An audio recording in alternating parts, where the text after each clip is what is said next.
Isso não vimos na escravatura. Então, a escravatura não pode ser logo associada ao capitalismo. Não. São duas questões. Olha, Qual por exemplo, é a máxima do capitalismo? Vou lhe dizer só uma coisa. Qual é a Vou dar um máxima do exemplo. capitalismo?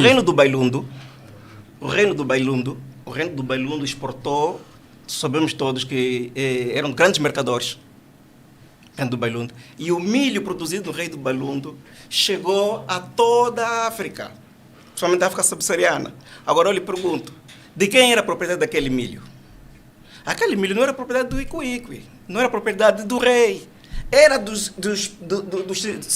súditos ou dos membros do reino do Bailundo que produziam, que tinham acesso à posse, tá vendo? Tinham a estabilidade da posse e podiam fazer a troca. O que havia quer dizer, ele vende e dá um tributo ao rei. A propriedade não era uma propriedade coletiva, era uma propriedade privada. Só que o acesso à transmissão originária da posse, que era via o rei, que era o verdadeiro, né? que era tido como o dono da terra, e todos os súditos são seus filhos, e que por isso tinham acesso à terra. Ainda no outro dia estava aqui o Soba, explicava isso, que o acesso à terra, quem dava era poder tradicional. É essa que é a grande diferença. E uma das questões é que é muito fácil para nós, vemos assim, a narrativa socialista é uma narrativa, quer dizer, que vai te parecer o Rubi dos Bosques, que vai combater os capitalistas maldosos que roubam os pobres e tal. Não é bem essa narrativa, não é bem isso. Tanto mais que em todo lado em que se aplicou o socialismo, deu errado. Exemplo, deu errado na perspectiva de todo lado. O Mao Tse-tung aplicou a Revolução Cultural na China, não é? E mais de 60 milhões de indivíduos morreram. Só de fome, não foi em guerra. Sim, mas tu sabias que durante a expansão, inglesa houve mais ou menos 200 milhões de indianos na grande fome provocada pelos ingleses. Estás a ver? Sim, a ocupação de terras e invasão. Se você fala de propriedade privada, se você fala de respeito pela propriedade privada e tem um grupo de pessoas que vai eliminar uma grande massa de pessoas, isso não aconteceu só na Índia, aconteceu até na América do Norte. E essas pessoas vão ser as pessoas que vão dinamizar as teorias do próprio capitalismo. Como é que você consegue justificar isso? Você, quando demoniza o próprio socialismo para viabilizar o capitalismo, você está errado 2 vezes mais.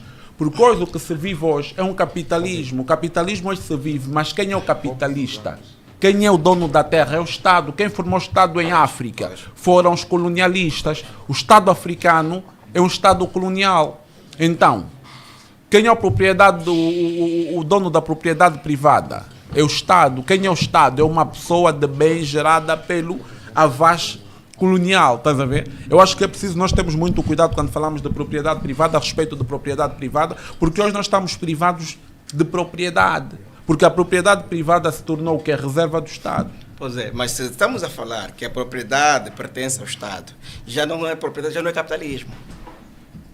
Porque o capitalismo...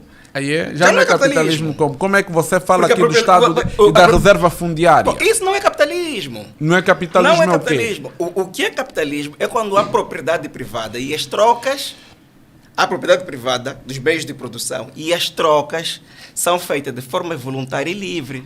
As associações são livres e voluntárias. Brother, isso que temos em Angola... Mavenda. Não, permita-me. Não, vai lá. Doutor Mavenda, consideras que Angola é um país capitalista? Não, Angola não é um país capitalista. Angola continua a ser um país marxista-leninista. Ok, pode justificar de orientação stalinista. Pode justificar. Se Hitler tivesse até hoje, é claro que no contexto internacional ele aplicar o nazismo não aplicaria do mesmo jeito que em 1930. Ok. Num estado, por exemplo, de economia de mercado, implica que as pessoas tenham propriedade privada. Eu lhe pergunto, você se andar aqui em Luanda, só mesmo em Luanda, a maior parte das pessoas que vivem, por exemplo, no subúrbio, pede só a ela para te mostrar, para alguém te mostrar um título de posta de superfície. Ok. Ninguém tem. Mas por que não? Não, porque o Estado nega a propriedade privada, porque é um Estado marxista-leninista, é um Estado socialista. Okay. E no Estado socialista ele nega o acesso à propriedade privada. Assim como nega o acesso à liberdade de expressão, à liberdade de opinião, como nega o princípio da isonomia, que é a igualdade perante a lei, como nega o respeito pelo primado da lei. Então, isso só ocorre em sociedade socialista. Num Estado falido e que de alguma forma tenta apresentar uma perspectiva de ludibriar a consciência dos indivíduos. Claro. Ok. Porque aquilo o que vai ocorrer o quê? É que as pessoas vão se adaptando, não é? Ele vai se adaptando a um determinado contexto. Ok. Ok, não, está à vontade. A um determinado contexto. Quando convinha, dizia que era marxista-leninista. Quando já não convinha, por exemplo, já não tinha o apoio da União Soviética, não tinha o apoio da Europa do Leste, por exemplo, diz que adotou o multipartidarismo, adotou o Estado Democrático de Direito, não é? Pronto, usou essa narrativa para combater, até que se tiver que eliminar o Dr. Savimbi e tal. Mas nós vimos que não, o que acontece em democracia não é isso que se espera. O Estado Democrático de Direito não é respeitado em Angola. Nós sabemos disso. E, por exemplo, uma democracia por si só implica alternância democrática. Agora, do jeito que temos um Estado monolítico, que, por exemplo, a informação é controlada por um único grupo, os serviços de informação, os serviços de coerção, os meios de coerção são controlados por um único partido, assim como ocorre em todas as sociedades socialistas. Os meios de produção são controlados por um único grupo, não é? Um único partido. Você vai dizer que está num Estado democrático de direito e uma economia... Então, acaba por ser muito mais teórico do que efetivo. Claro, porque é necessário mostrar essa imagem ao mundo para sobreviver. Mas, por exemplo, se analisar, se fazer uma boa analogia da Revolução Russa, como surgiu Lenin em pouco tempo, depois de 4 anos ou 3 anos, morre, sobe Stalin fica por aí 30 anos, depois entra Nikita Khrushchev. Que depois o próprio Nikita Khrushchev condena Stalin, fala mal de Stalin. É o que está acontecendo em Angola. Do mesmo jeito que aconteceu em Angola. Por exemplo, o Agostinho Neto, né? Entrou 4 anos, depois entrou José Eduardo dos Santos, tanto mais que até o presidente Neto teve que ser...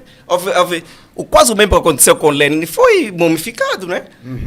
Tem um mausoléu, isso é uma cópia autêntica do que aconteceu na Rússia. E depois... O presidente dos Santos ficou até 2016 ou 2017, né? Pronto, saiu. Ele fazendo o papel de Stalin. Entra Nikita Khrushchev, que é o presidente João Lourenço, e fala mal de Eduardo dos Santos. Você vai fazer a analogia, é a mesma coisa que aconteceu na história. E Nikita Khrushchev que prometeu que ia fazer coisa diferente, que não era nada disso, que ia haver mais liberdade, depois, embora não dizia que ia abandonar o comunismo, ia abandonar ia continuar com a mesma veia marxista-leninista, mas pensava em suavizar. Pois, suavizar as coisas. E aqui, por exemplo, nós precisávamos, vamos ter mais liberdade, agora vamos ter mais... Vamos meter sal na gasosa e tal.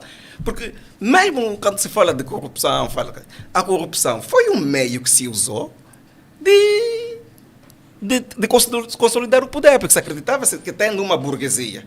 Por exemplo, Ernesto Laclau, um dos grandes teóricos hoje do comunismo, o que é que ele diz? Não é a classe social que cria o partido, é o partido que cria a classe social que ele vai defender. Não, só repetir, por favor.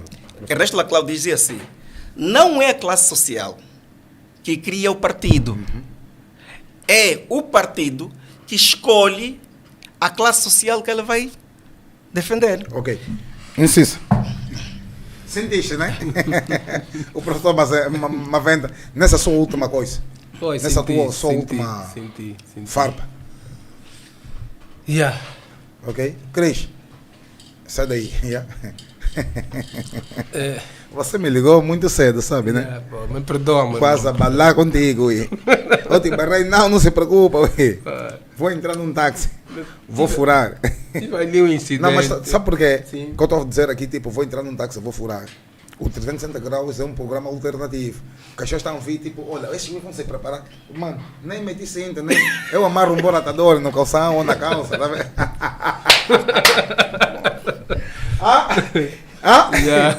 Mas sentiste a última chega do professor? Pois, senti. Mavenda. Na verdade, pedi desculpa pelo atraso, mas não, você não atrasou, você chegou. Porque estamos a balar em Tecido Oportunato e o professor Mavenda. Se o povo lá em casa nem sabia que você atrasou. Saber gerir, mano. Ok, obrigado. Não deram. Professor, começou gestor ou não? É grande empreendedor.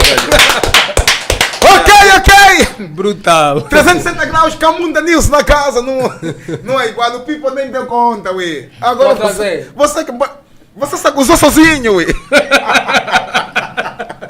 Mas em todo caso, vista a última chega do Dr. Mavende, e eu, isso pegou-me, porque vendo a realidade de Angola, por exemplo, quando o ex-presidente José Eduardo Santos dizia que era preciso formar uma classe média por via da acumulação de capital, classe burguesa. Uma classe burguesa. E quando nós depois começamos a notar a própria classe burguesa que ele criou, era tudo na base do compadrio e do familiarismo. Isso foi a operatividade do Estado.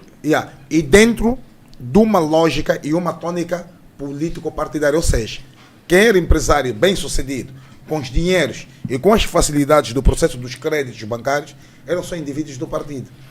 Na verdade, a política da acumulação primitiva de capitais implementada na altura pelo presidente José Eduardo dos Santos visava, numa perspectiva populista, trazer a narrativa de desenvolvimento econômico, visando também a criação de riqueza e postos de trabalho para a juventude. Entretanto, ela por si só tinha uma matriz político-partidária em que impunha potenciar membros do Comitê Central, do Bureau Político, de tal forma como nós temos aqui, portanto, um governo paternalista, criar a narrativa de que, potenciando esse elemento, vão gerar emprego. Pare só. Sim, quando falas Comitê Central, Bureau Político, sim, é preciso que a gente passe uma mensagem para casa, para entender esses dois organismos dentro do partido. O que é o Bureau Político, o que é o Comitê Central. Que é para as pessoas tentarem compreender o que é que a gente está a passar aqui. Pois, na verdade, do ponto de vista da estrutura orgânica, estrutura orgânica, o Estatuto do MPLA, o Bureau Político é o órgão restrito de pessoas de extrema confiança do presidente, a partir do partido, para agizar, portanto, as políticas do partido, do país, em estrito senso. Né? E o Comitê Central é mais alargado, a organização também, quer dizer, é a segunda classe. O Bureau é o alto nível e o Comitê Central é outra organização do MPLA, onde dizem-se políticas abrangentes e que depois a decisão final depende fundamentalmente do Bureau Político, onde estão aqueles que eles chamam de gurus, né? Os gurus. É mesmo ali onde estão os altos gatunos do país. Em suma, isso.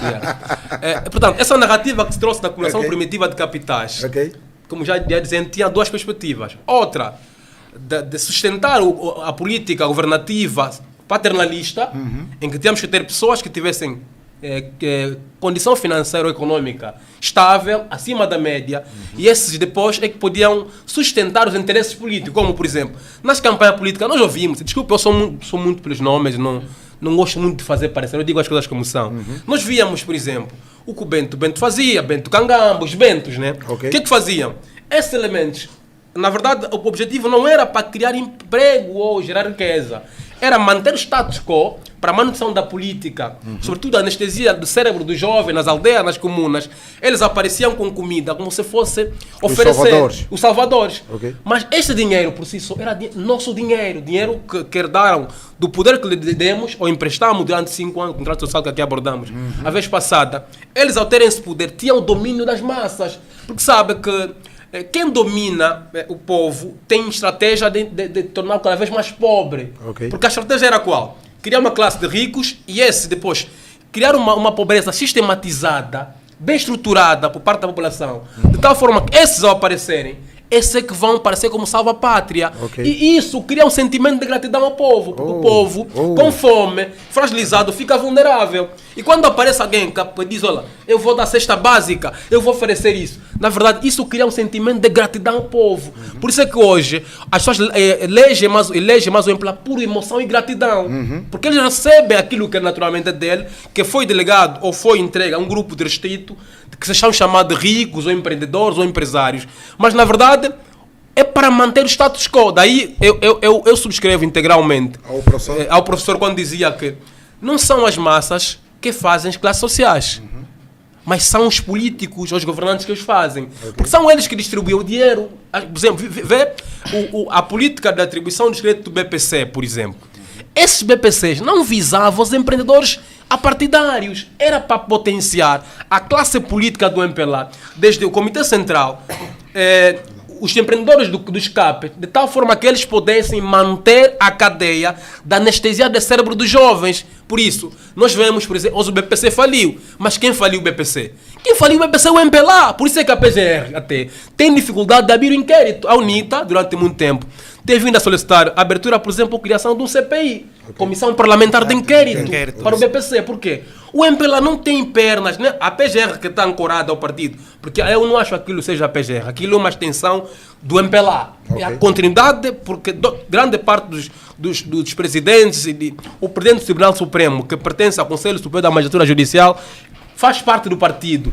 Entretanto, ele também, como o sistema, a corrupção é sistêmica, é endêmica, cancerígena, eles também são ricos, como alguém falou, a vez passada, eles são ricos. Então, não se combate a corrupção com os corruptos, que até ninguém se combate. Portanto, a narrativa, essa chega que eu peguei, a narrativa da acumulação primitiva de capitais tem um pendor político, não na perspectiva de criar empregos, de criar riqueza, não. É para manter o status quo. Por isso é que vê, o Estado, ao notar que a juventude ou a população pode ter a iniciativa própria de fazer negócio, cria um bloqueio institucional da criação de empresas.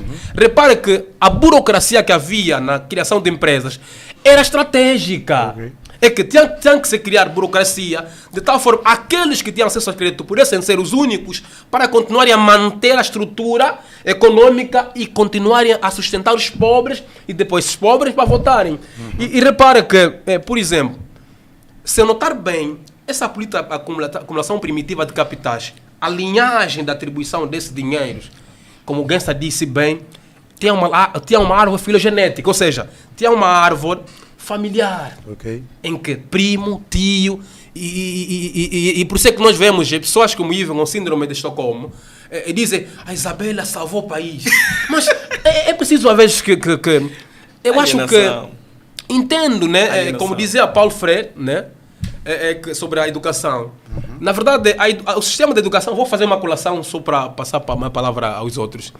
O sistema de educação tinha também esse pendor. Anestesiar, não estimular habilidades, formar quadros de uma orientação muito mais acrítica, porque eles não têm senso crítico. São quadrados. Nós temos muitos, eu falo isso abertamente, todo mundo me conhece, nós temos muitos licenciados, mas ele só tem um diploma, ele próprio até não se conhece, porque ele tem medo de dizer o que pensa, porque ele criou-se uma narrativa aqui, que para ascender era preciso ser do partido. O cartão era mais importante que o knowledge, o background e o próprio. E se calhar criar estratégias para criar documentos. O bilhete de identidade também. Claro. Não, e tu notas, por exemplo, que essas práticas continuam. Quando se usa um meio de difusão pública, um meio de comunicação pública, que é o caso da TPA, para anunciar, por exemplo, que o partido tem disponíveis 3 milhões de cartões de crédito jovem para militantes do MPLA. Acompanhei, essa estratégia que se continua. Tá? Há todo um processo de continuidade desses processos, estás a ver? Porquê? Porque, quer dizer, ser militante do MPLA está na moda. Sim, está a ver? Isidro, doutor Mavenda. Não, doutor Mavenda não. Vamos pegar o doutor e vamos guardar. Professor Mavenda. Para nós, você é o nosso professor. Eu não gosto de títulos. Esses títulos são muito bons. Pegamos mesmo o título e vamos guardar. Vamos ficar no professor. Isidro, mas o presidente é novo. O presidente é novo. Temos um novo presidente. É uma linguagem que se diz. Há uma frase. Novos paradigmas. É aquilo que eu tenho dito sempre. Um presidente, né? É propriamente uma pessoa constituída dentro de um determinado ambiente. Tu tens um novo presidente que vem de uma velha estrutura que tem a sua própria agenda definida, estás a entender? Ele já foi vice-presidente do partido do MPLA, o João Lourenço, já foi secretário do MPLA, já foi vice-presidente da Assembleia da República, já foi governador de Benguela e já foi automaticamente também ministro da defesa, quer dizer, ele passou por um processo da hierarquia nos topos. Nos topos, já.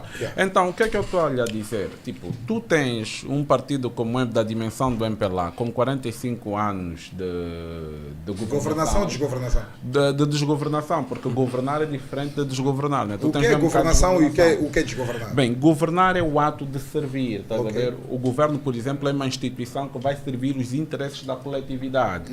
E desgovernar é fazer simplesmente ao contrário. Desgovernar é criar um ecossistema de possibilidades para tirar benefício próprio daquilo que devia ser para o coletivo. Então isso é desgovernar. Por isso é que eles criaram essa estrutura do da acumulação do capital, baseado naquilo que a acumulação, o Ncissa falou aqui muito bem e é preciso nós termos em atenção isso. Por quê? Porque o Ncissa diz-nos assim que, na verdade, continuou-se todo um processo. A acumulação primitiva de capital não obedeceu um ditame patriótico propriamente. Não foi pelo bem da pátria, mas foi pelo bem do próprio partido em si. Tá a ver? Por quê? Porque ele vai potencializar grupos de interesses dentro do próprio MPLA, vai criar uma elite econômica dentro do próprio MPLA. Para um país que se quer democrático, a centralização do poder econômico na mão de um único partido já gera uma certa vantagem política, um certo controle da própria economia, tá a entender? Isso vai afetar o quê? Vai afetar o desenvolvimento da própria democracia, porque nós entendemos muito bem que nos dias de hoje o dinheiro é que vence eleições. Estás a entender? Principalmente em Angola, onde a população está a ser deseducada dentro de uma premissa ou de um projeto político, que há muita embriaguez e há todo um conjunto de fenómenos sociais que acabam por descaracterizar as pessoas, estás a ver? Isso é tido como proveito. Então, quantos mais barris eu consigo pôr dentro de uma maratona, barris de cerveja, mais possibilidades eu tenho de angariar votos, estás a entender? Então, tu vais encontrar aqui um misto da deseducação popular como processo de facilitação, de perpetuação do poder do MPLA. Isso também, como eu já disse àquela hora, vai justificar o pouco empenho na questão da própria educação, da aposta no setor de educação e saúde. Porque a educação está aí, mas a educação não recebe subsídio suficiente.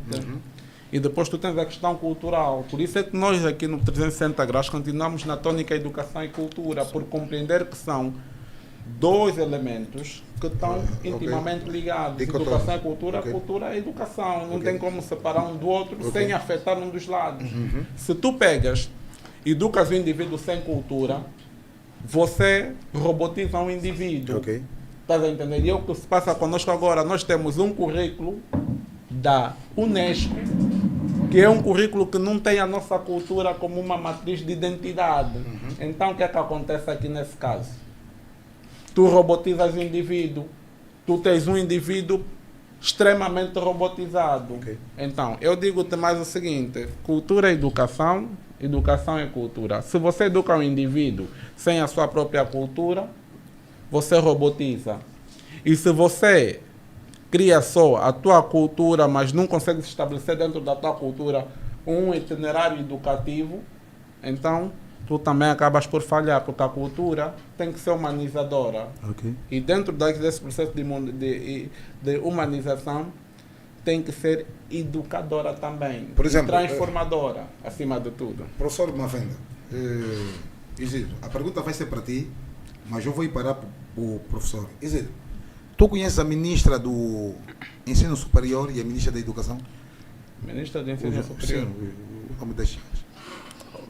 Eu não sei se é porque o próprio sistema de educação angolano não tem impacto social na vida das pessoas. Era isso que eu queria saber. Professor Mavenda, como é que você encara essa analogia?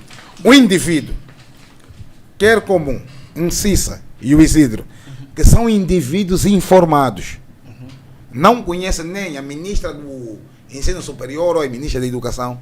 Como é que tu encaras isso? Para um indivíduo tipo relegado a um sistema muito mais baixo do ponto de vista de percepção. Isso é grave. De certa medida isso demonstra que as pessoas não se sentem representadas, as pessoas não se sentem envolvidas, está a ver? Agora, nós temos que saber, por exemplo, o que é educação. Educação vem da palavra latina exducere, que quer dizer sair, a jornada do interior para o exterior. Ou seja, é a jornada que a alma faz de dentro para fora. Para quê? Para galvanizar as suas potencialidades. Quais são as grandes potencialidades da alma? São três: o intelecto, a vontade e a memória. Primeiro, o intelecto. Por via do intelecto, nós vamos à busca da verdade. Inteligência quer dizer o quê? É latim. Interior. Lege, leitura. Ense, coisa, ou ser. Quer dizer, nós para conhecermos a verdade sobre um ser, nós fizemos uma leitura interior, uma leitura na mente sobre esta coisa. Depois, esta verdade que vamos encontrar por via da inteligência, é que vai conduzir a nossa vontade para a busca de quê? A busca do bem. Porque a nossa vontade, o nosso desejo sempre é procurar algo bom. Quando a gente une a verdade e o bem, teremos na memória o que? O belo. Então, é assim que, por exemplo, os romanos viam. Quer dizer, que a educação é algo que tem uma natureza espiritual, uma natureza transcendental, que o indivíduo, ou a criança, ou o jovem, o espírito passa por um processo de elevação espiritual. Só quando o indivíduo atinge um nível espiritual, um nível de transcendência, pode ser considerado o indivíduo educado. Tá vendo? O mesmo paralelo vais encontrar nos gregos com a paideia, que é o processo de transformação da alma também. Porque mesmo Platão dizia que não, só os filósofos podem governar. Quer dizer, só aqueles indivíduos que conseguiram atingir certas virtudes, não é? Que conseguiram se livrar dos vícios baixos, que é da concupiscência, da irascibilidade, não é? E que se tornaram racionais. E este paralelo vamos encontrar, por exemplo, na Mukanda, no Chicumbi. Todas estamos a falar já numa perspectiva cultural para nós. Há um paralelo no mundo antigo da educação, porque a educação era para tu seres um indivíduo bom pai de família e um grande membro da comunidade. Em todo o mundo, isso em todas as civilizações você vai encontrar isso. Até os dias de hoje.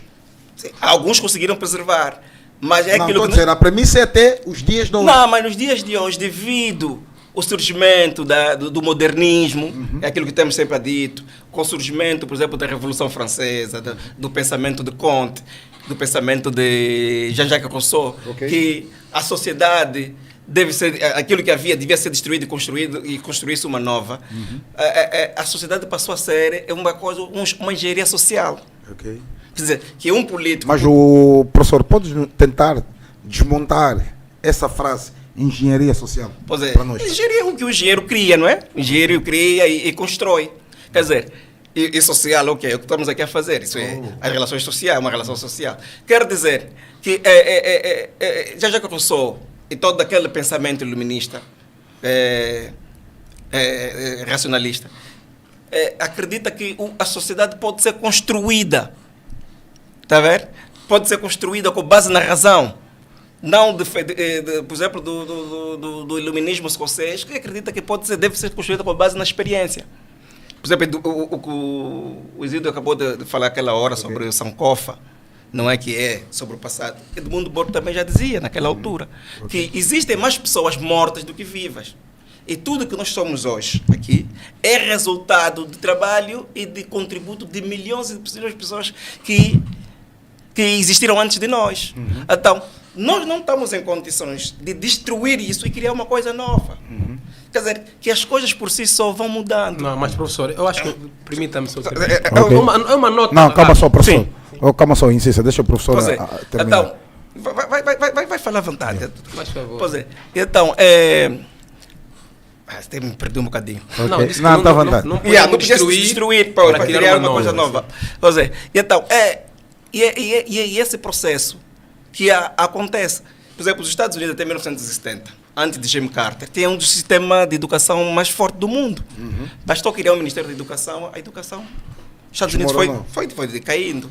Por eu dizer o quê? Que a educação, é aquilo que eu tenho repetido, a educação, a cultura, não pode ser produto de uma política pública. Não pode estar na mão de um Estado. Porque isso é algo, por exemplo, a educação é uma questão do indivíduo. É a busca do indivíduo pela sua própria superação.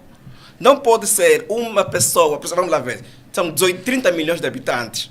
Um indivíduo que está aí num gabinete, um burocrata, consegue criar um plano de educação para todas as crianças. Já visto um ensino obrigatório, universal, para todas as pessoas. Quem está aqui em Luanda aprende o que está no... Mas o professor está aqui a chamar a atenção de uma dualidade que é extremamente importante ser conciliada, por exemplo. Quando a gente olha, e eu consigo compreender o que o professor está a falar, uma coisa são políticas públicas, é aquilo que é a premissa que o Estado, o governo tem dentro do seu projeto. Que aquilo que o presente e o futuro, no sentido do desenvolvimento. Outra coisa é a perspectiva do Estado no investimento das famílias, né? Que é para a gente alargar a educação em 2 fatores importantes. A premissa familiar e a premissa do ponto de vista científico, essa cientificidade que vem de um projeto de políticas públicas, né? Sobre a educação.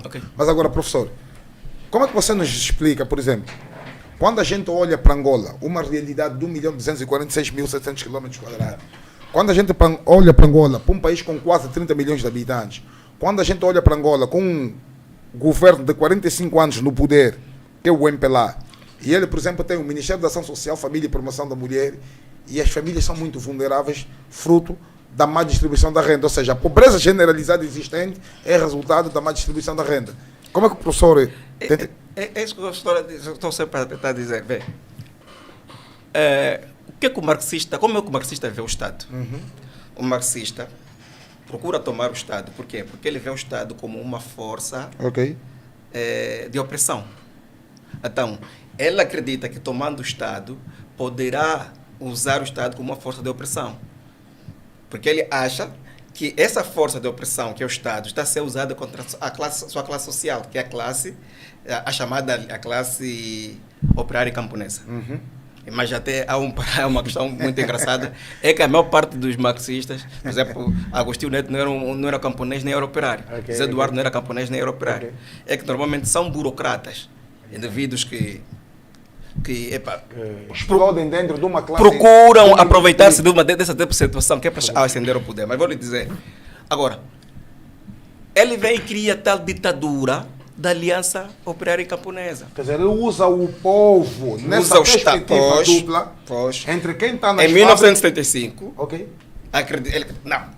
Os angolanos é uma classe operária e camponesa, são explorados pelos capitalistas, colonialistas e tal. Quer dizer, então vamos chegar ao poder, vamos usar o Estado para criar um Estado marxista-leninista, um Estado da ditadura que é chamada ditadura justa, da Aliança Operária e Camponesa. Ou seja, a ditadura do proletariado. Então, a partir daquele momento, ela acredita que por isso é que ele se chama de dirigente, que toda a atividade, todos os setores da sociedade devem ser dirigidos via do Estado.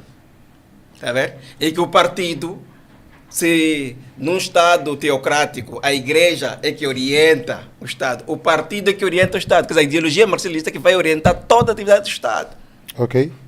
Agora, vamos lá ver. Vamos fazer agora uma comparação com um liberal. Um liberal vê o Estado como o quê? Vê o Estado como algo muito poderoso, né? Por isso ele toma o Estado para limitar o poder do Estado, porque ele sabe que é perigoso. E então, o Estado deve ter submetido, ou deve ser organizado com base no primado da lei. Está vendo? O primado da lei deve ser limitado. Depois, embora alguém chegue ao poder, tem sempre outras pessoas que não pensam do mesmo jeito que quem está no poder.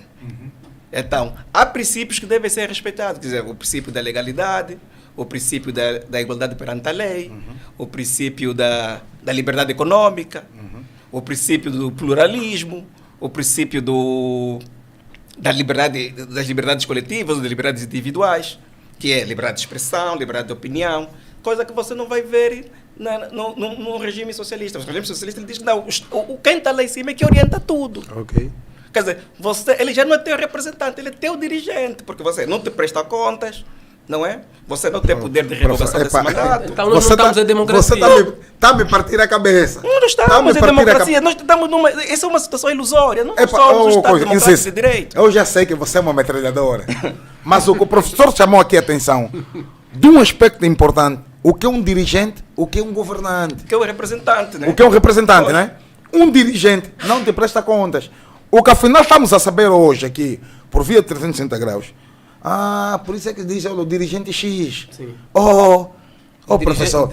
Professor Mavenda, você cuidado aí. Por isso que diz não às orientações. Quer dizer, o indivíduo que está lá em cima é claro e evidente.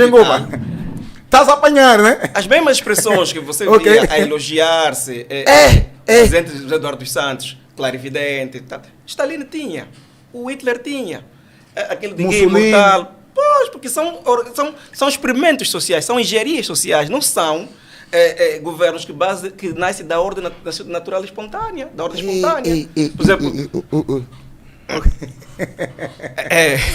Não. Professor. Então, é isso que nós devemos compreender. Okay. Porque o Estado quando o Estado, por exemplo, agora estamos a dizer, combate a corrupção. Só o indivíduo incauto acredita que temos um poder judicial que pode combater a corrupção. E depois, quando dizem, não, vamos combater a corrupção por via do poder judicial, tudo bem, até ajuda, não é? Mas agora nós não estamos a ver qual é a fonte da corrupção. A maior fonte da corrupção é o Estado. O Estado centralizado. O próprio Estado, quando é excessivamente centralizado, você vai procurar os países do mundo no índice de corrupção, os países mais corruptos, com maior percepção de corrupção, são países que, na sua forma, são Estados excessivamente centralizados. Okay. E os Estados mais transparentes, que são mais íntegros, são Estados em que há uma grande descentralização. Vai buscar Dinamarca, que é uma monarquia constitucionalista, okay. Vai buscar Noruega, Suécia, são todas monarquias constitucionalistas. E demais, são países com maior liberdade econômica. O país do mundo com maior liberdade econômica é Hong Kong, não é o Estado, porque os Estados Unidos, pouco a pouco, está deixando de ser a maior referência da liberdade. Os Estados Unidos, por ali, está no 20º lugar entre os países com maior liberdade econômica. Okay. Pois é. Agora, Hong Kong, Singapura, Austrália, Nova Zelândia, são os países com mais liberdade econômica, mas que as instituições são mais íntegras, porque não há presença do Estado na economia, a presença é mínima. Ok. Estás a ver? Doutor, uma coisa. Não sei se... Pois, eu estava a ouvir... Você está ouvindo, já vi. Eu quero trazer aqui esse debate. Eu quero trazer esse debate. Mas eu queria só... Mas permita-me só concluir. Então, é aquilo. Quer dizer, você já viu que quem produz, para produzir, precisa da autorização de quem não produz? Nesse caso é o Estado falido. O Estado que não produz. O empresário... Se você vê hoje, quem que mais reclama? A burocracia, reclama que não. Quer dizer, há uma presença forte do Estado a regular, a impor regras. Estás a apanhar. Então, e é dali que vem a corrupção. Okay. Não vamos combater a corrupção. Não vais combater a corrupção por via da legalidade das leis, dos tribunais. Não vais. Vais combater a corrupção quando você retirar do Estado a proeminência da vida social. Uau. Quando você dar a liberdade ao indivíduo, às famílias, às regiões. Então, ali vais mitigar a corrupção. Nós estamos a falar a omnipresença do Estado. Sim, há uma omnipresença excessiva do Estado. Até bem pouco tempo, no índice da Heritage Foundation, da Instituto Frase, até 2017, 2018, Angola era um dos países que mais reprimia a liberdade econômica. Está a ver? Está ao nível de quê? De Cuba, Cuba, Coreia do Norte... Venezuela, esses países. Tá? Okay. Não sei se o cowboy. Oi, Cid. Já está entendendo no gatilho, você incita. Espera aí, mano. Há que percebermos aqui uma perspectiva, esse regime marxista-leninistas. A fragilidade deve ser começada nas famílias. É uma estratégia bem estruturada e que muitas vezes na emoção não conseguimos perceber como é que esses regimes atuam. Tem que se fragilizar a família. Se notar bem, a base educacional, a instituição basilar da educação de um homem para integrar na sociedade é a família. É a família que é fragilizada. Ok. E esta família empobrecida, desempregada, desestruturada, que vai dar ao cidadão que esse Estado, que diz Estado, mas é apenas representativo, pega um cidadão que está vivendo uma família estruturada, com todos os problemas possíveis, o recebe e depois o molda de acordo com a sua maneira. Isso tendo sempre em conta aquilo que é a sua estrutura ou a sua perspectiva política. Porque quando olhamos para a economia de mercado, fala-se muito, agora a terra é propriedade do Estado. Tem que ser propriedade do Estado. Porque essa terra, se não for propriedade do Estado, eu, Manuel Vicente, ou São Vicente, quando quiser construir um armazém, eu terei de negociar com o camponês. E eu, como sou o Estado representativo, só tudo, só o mini presente, o mini ciente até. Eu imponho ao povo. Olha, saem daqui, vão no Bita. Então, a estratégia da economia de mercado que foi criada em Angola não é para o povo. Já disse isso. Okay. A engenharia social que o doutor Mavenda faz referência. Professor. Esse título, doutor pega esse título mesmo, entrega naqueles bonecos que usam fato e gravata, que metem óculos, e depois confundem um povo com um linguajar para dizer ele estudou e o povo é burro. Eu vi ali o nosso amigo... Não, vou só terminar isso. Só rapidamente. Não, calma só isso. Eu acho que aqui, calma, eu acho que meter o fato não é propriamente um problema. O problema está na mentality desses brothers, estás a ver? Eles vestem um fato como um código de identificação para uma ideia de superioridade intelectual, estás a ver? O problema desses manos é isso. Ele quando põe o óculos, o Gansa já disse, ele não tem problema de vista, brother. Ele está para enganar a opinião pública, estás a ver? Ele vai te pôr o fato todo brilhante. Ele está a entrar dentro de uma característica que foi criada, estás a ver? Para identificar um indivíduo sapiente. Mas nós sabemos que esses indivíduos não são sapientes e que vivem da aparência, estás a ver? Então daí o Gansa muitas vezes fala do sapatinho bicudo, estás a ver? Sapatinho bicudo, fato da Zara, quer um suspensor aqui, pá, quer parecer aquele branco que aparece muitas vezes no filme num gabinete da CIA a falar com aquela eloquência. Mas nós sabemos que engana. Agora, nós temos a nossa mentality, nós podemos pôr o nosso fato, mas o fato... se o fato não vai representar propriamente essa ilusão que essa gente cria, porque nós entendemos que o nosso primeiro fato está aqui dentro, o nosso sapato está aqui dentro, o óculos está aqui dentro, estás a entender? Sim. Então a gente quando chega aqui, mesmo nu, nós vamos avacalhar o fato desses malhés, estás a ver, né? Certo, são mais ou menos por aí. Não é o fato, o problema não está no fato, é na mentality. Na verdade, subscrevo integralmente. A narrativa de fato é mais para... É um esconderijo da incompetência. Drop, nigga. Não faz isso, ué. Cuidado, ué. Vão te perseguir. Os reis do fato. Dizia até um grande advogado angolano, né, um dos mais conceituados, que é o Sérgio Raimundo, para um país sério em que está a se discutir justiça, o advogado é o homem virado para o campo do direito que ainda tem tempo de meter um lencinho no bolso. Está mais virado para a vaidade que a resolução de problemas. Portanto, a narrativa da economia de mercado, os atores econômicos não podem ser os mesmos que tomam decisões. Deve existir separação. Essa promiscuidade que existe aqui entre quem está na Assembleia, até eu não acho que aquilo é Assembleia, aquilo tem sido... portanto, trincheira de salafrários, porque uma Assembleia não é. Um elemento que durante muito tempo governou uma província, tem interesse numa província, é o mesmo que depois vai à Assembleia. Então, a economia de mercado, os atores políticos, os atores econômicos, não podem estar... Portanto, só é debaixo das túnicas político-partidárias, porque senão, o que acontece? Quem toma decisões, quem aprova as leis, é o mesmo que vai concorrer com o cidadão comum. E essa concorrência que tem existido no nosso país não é na perspectiva, como eu já disse, de criar emprego. Não é isso.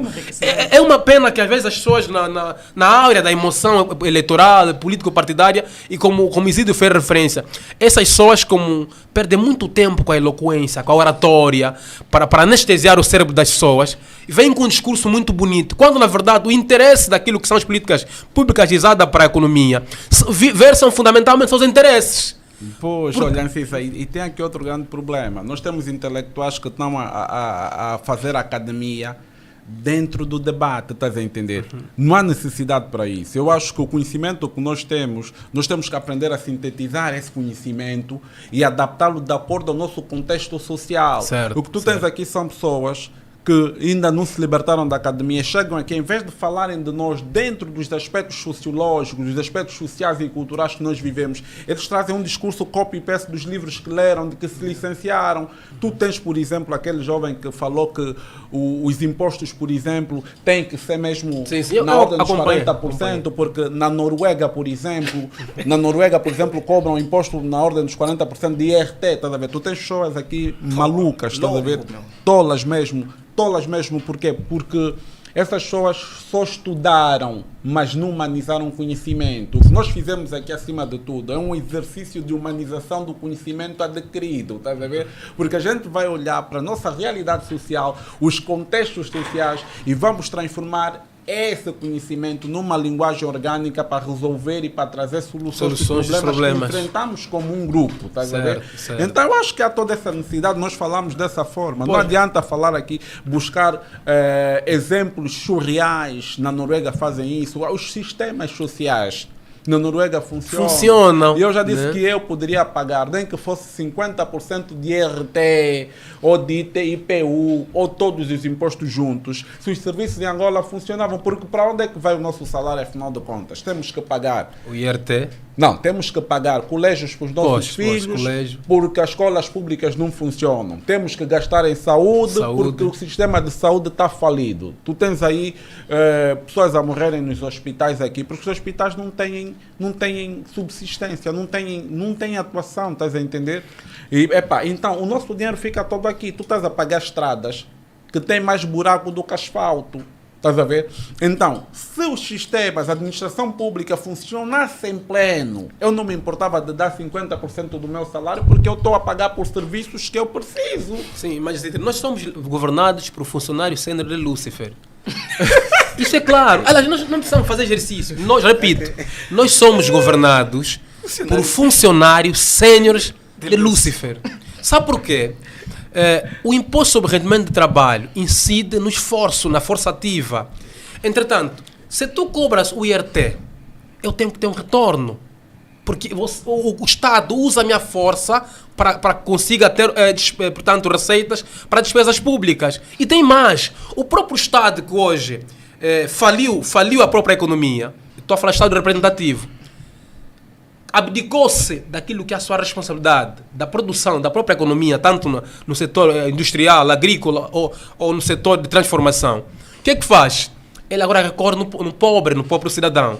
Mas há aqui uma dualidade de situações em que um Estado que não cria políticas, tem empregabilidade, é o próprio Estado que perde. Se nós queremos tornar a nossa economia fiscal, ou o nosso orçamento, em vez de ser petrolizado ou de ser petrodependente, e ficar dependente dos impostos ou da fiscalidade, é importante que o Estado crie política de empregabilidade, no sentido de que quanto mais jovens a força ativa estiver a trabalhar, o Estado mais imposto terá. E certamente terá mais capacidade de arrecadar receitas para despesas públicas. O que ocorre aqui é o seguinte: nós estamos a receber dinheiro naqueles que vivem no limiar da miséria para pagar uma dívida que está no bolso do João Manuel Vicente, que está no Geraldino, que está no Cupilipa. Por quê?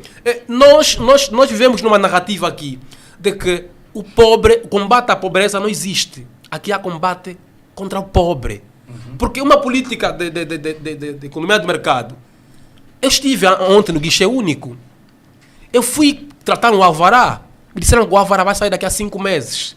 E repara que, ao ter criado a empresa, a IGT, não sei se tu expressei bem. AGT, obrigado. A AGT já me está, só por facto de ter criado a empresa, já está a me cobrar imposto. Eu não tenho alvará, não tenho ainda da República. E repare, é o próprio Estado que assassina o cidadão que tem iniciativa econômica. Mas isso não é porque são erros administrativos, não. São estratégias bem feitas para continuar a asfixiar o tecido social, cada vez mais vulnerável. Porque eles têm que manter os... Eu estava a acompanhar hoje, vou fazer aqui uma colação, aquele que chamam acho que chamam empresário da juventude, Bentangamba, eu não sei quem que dá micro naquele senhor. Ela dizer que vão continuar a ajudar a população. Porque o sentido que se dá a essa gente é que eles têm que manter a hegemonia econômica, no sentido de que quanto mais empresários emergentes vão surgindo, eles podem perder aquele protagonismo. Okay. Então, o Estado cria estruturas administrativas de bloqueios. Por isso é que tu vês... O próprio Estado que diz que está a promover o empreendedorismo é o mesmo que deve os empresários. A dívida pública interna é muito alta. Grande parte dos empresários, empreendedores que faliram, prestaram serviço ao Estado. Então, é o mesmo Estado que diz que está a promover a empregabilidade, é que deve o cidadão, é que deve o empreendedor. Daí, nós temos um Estado, cada vez mais, fora da sua responsabilidade, cada vez mais empenhado para fins político-partidárias, não econômicas. E repare que, por exemplo, nós temos contentores na zona econômica especial. Acho que já viram aqueles contentores. Aqueles contentores têm materiais que vieram da China, nunca se abriram. Aqueles contentores que estão aí, tem contentores lá que vieram para poderem montar fábricas. São 51 fábricas que estão ali. As fábricas não funcionam, mas o material está nos contentores portanto, a deteriorar-se. São essas políticas que muitas das vezes... Apodrecer mesmo. Sim, portanto, apodrecer mesmo. Porque quando esse material... Deteriorar a visão dele. Mas isso aqui, será que é um termo muito bonito, né? É mesmo falar. Está a apodrecer. Entretanto, e nós fizemos aqui empréstimos muito altos em que vai-se pagar dívidas 30, 20 anos e que esses empréstimos não tiveram nenhum respaldo na vida social. Porque na verdade não teve um impacto. O impacto, porque que acontece? O objetivo principal do poder político é a boa governação. A boa governação assenta em pilares fundamentais. Como quais? A transparência na gestão da coisa pública. Um governo que não dá acesso à informação ao cidadão, que não devolve o poder ao próprio Estado, porque o Estado não são eles, o Estado é o povo, são instituições, nós delegamos apenas o poder a ele. E, entretanto, o Estado é alérgico à fiscalização. Por isso é que tu vês, Gesta, em 2013, há um acórdão 319/2013, esse acórdão limita substancialmente o exercício do deputado na fiscalização e controle da atividade governativa. Ou seja, o deputado, apesar daquilo que é a sua responsabilidade legislativa, ou seja, propor propostas de leis, ou apresentar proposta de leis ou projeto de leis, discuti-las e aprovar na Assembleia, tem, de acordo com o regimento da Assembleia Nacional, a competência de controle e fiscalização da execução do orçamento. O que ocorreu? É que o deputado que dizem que são representantes do povo, este deputado foi limitado, na altura era o presidente, o senhor que chamam o doutor, não sei se é mesmo, estudou para quê? O senhor Rui Ferreira, na altura era o presidente do Tribunal Constitucional. Deslocou um conjunto de juristas para o IGE, quando na verdade o Conselho Superior da Magistratura estava a ver choque. Desloca um grupo, tipo uma visita ao IGE, aprovam esse acordo. Esse acordo, nós temos ali deputados como bonecos programados, só com a mão no ar. Porque ele tem um acórdão que o limita substancialmente, por exemplo, de exercer a sua função de fiscalizar e controlar o orçamento geral do Estado. Queria reforçar que, por exemplo, vamos aqui citar dois nomes importantes. Salomão Chirimbimbe, o governador do Namíbia, recebeu muitos dinheiros do Orçamento Geral do Estado. Sim. Não vimos progresso naquela província. Não há. Vamos olhar, por exemplo, aqui na província do Zaire, o João Zandré foi governador da província do Zaire. Sim. E não vimos progresso. E hoje estão na Assembleia da República. Pois. Eu estive, só para hoje estão na Assembleia da República. Aquilo não é Assembleia. Não, supostamente. Supostamente, pois, porque uma Assembleia, como emana a palavra, o representante do povo, nós temos mais de 40 orçamentos de Estado aprovados neste país. Mesmo no conflito armado, a Assembleia sempre funcionou. Mesmo existiam representantes da UNITA na Assembleia Nacional. Sempre funcionou. Entretanto, os orçamentos sempre foram aprovados. E vais agora aos municípios. Eu estive no Soio recentemente, 15 anos depois, e eu conheço bem o Jonas André, somos vizinhos lá no Soio. Eu queria me encontrar, perguntar o que ele estava a fazer ali. Porque eu estive no Soio, uma terra petrolífera. Eu disse naquele dia aqui, eu cresci no Soio. Quando eu nasci, eu nunca pensei que o petróleo fosse riqueza, porque nós brincávamos nos tubos de petróleo. O gás estava a passar, nós estávamos a brincar nos tubos, eu cresci lá. E só começaram a enterrar os tubos quando houve conflito armado, porque depois do conflito estavam a furar os tubos. Meu pai trabalhava na zona fina Petróleos de Angola. Eu conheço a rede petrolífera no Soio em Cabinda, estive em Cabinda.